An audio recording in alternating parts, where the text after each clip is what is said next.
ഉള്ളൊഴുക്ക് ദേശീയ പുരസ്കാരത്തിൽ മികച്ച മലയാള ചിത്രമായി തിരഞ്ഞെടുത്തു. പാർവതി തിരുവോത്തും ഉർവശിയും പ്രധാന വേഷങ്ങളിൽ അഭിനയിച്ച ഈ ഹൃദയസ്പർശിയായ ചിത്രമാണ് മികച്ച മലയാള സിനിമയായി 71 ദേശീയ ചലച്ചിത്ര പുരസ്കാരത്തിൽ അംഗീകൃതമായത്. ചിത്രം ചൂണ്ടിക്കാട്ടുന്നത് ഒരു കുടുംബത്തിന്റെ അന്തർമനങ്ങൾ, പിതൃസ്ഥാധിപത്യം, സ്ത്രീ ശക്തിയും സ്വാതന്ത്ര്യവും ശാന്തമായ അഭിനയങ്ങളിലൂടെ വ്യക്തമാക്കുന്നു.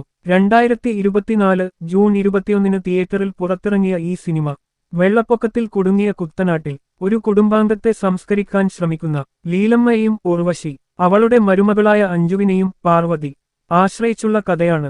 ഒഴുകിക്കൊണ്ടിരിക്കുന്ന വെള്ളത്തിന് അടിയിലുണ്ട് ഒരു കുടുംബത്തെ തകർക്കുന്ന സത്യങ്ങളും കള്ളങ്ങളും. റോണി സ്ക്രൂവാല, ഹണി ത്രേഹാൻ, അഭിഷേക് ചൗബെ എന്നീ പ്രമുഖർ RSVP ആൻഡ് മാക്ഗഫിൻ പിക്ചേഴ്സിന്റെ ബാനറിൽ നിർമ്മിച്ച ഈ സിനിമ സഞ്ജീവ് കുമാർ നായർ സഹനിർമ്മാതാവായിരുന്നു. ചിത്രത്തിന്റെ ഛായാഗ്രഹണം നടത്തിയത് ഷെഹ്നാദ് ജലാൽ.